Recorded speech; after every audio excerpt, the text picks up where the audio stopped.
A specialist search and rescue team from Kent Fire and Rescue Service has just returned to base in Maidstone from Haiti.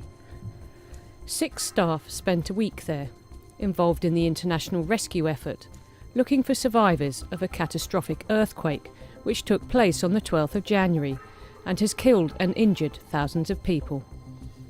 John Mazzey was the team leader. Our aim was to try and rescue as many people from voids within the collapsed buildings in the main city of Port-au-Prince in Haiti. We were prioritising ourselves on schools, hospitals and churches as sort of the areas that might have had the largest quantity of people in them. But obviously we were quite happy to search anywhere, and the locals did lead us from building to building, working on information that they already had. I've been to 2 other earthquakes before where sometimes you get 50% damage to the buildings, but to the area we were searching it was 95% of the buildings were severely damaged. Kent crews joined staff from 8 UK fire and rescue services, totalling 64 staff, who took 12 tonnes of equipment with them. The best tool we have is search dogs, who actually sort of follow the scent, a live scent. We then have cameras and listening devices. Following on from that, we've got equipment for shoring up buildings so that we can protect the survivor that may be within there, and we can also make sure that our own working environment is safer than without using it. We've got various tools for breaking through concrete. We can cut through steel. So we've got a mass of equipment. Weighs about 9 tonnes in total. So although there's lots of empty seats on the plane is actually fully laden because the hold is full.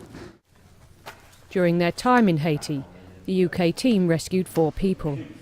One man in his 60s was thrown out of bed and ended up underneath it, which seemed to have helped him survive. After several hours of tunnelling, the team managed to rescue him. He'd obviously been lying next to another member of his family that didn't survive for about 5 days, and to see him coming out into the fresh air and within 10 or 15 minutes of being put on a drip to improve his fluid levels, was sitting up and talking, which was marvellous to see.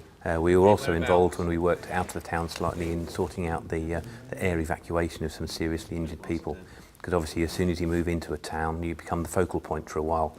And there was one particular lady that had an open fracture of the femur, and she was also heavily pregnant. And sadly, if we hadn't managed to get a helicopter flown in for her, she probably wouldn't have survived. The team also had to deal with a great number of people who didn't survive. A tough situation for anyone. I don't think you ever cope with it completely. It's something that as part of a strong team you can deal with. And you have to understand that if we're going to be effective in that sort of conditions, some things you have to get on with so that you can actually rescue survivors that are sometimes surrounded by dead, even from their own family.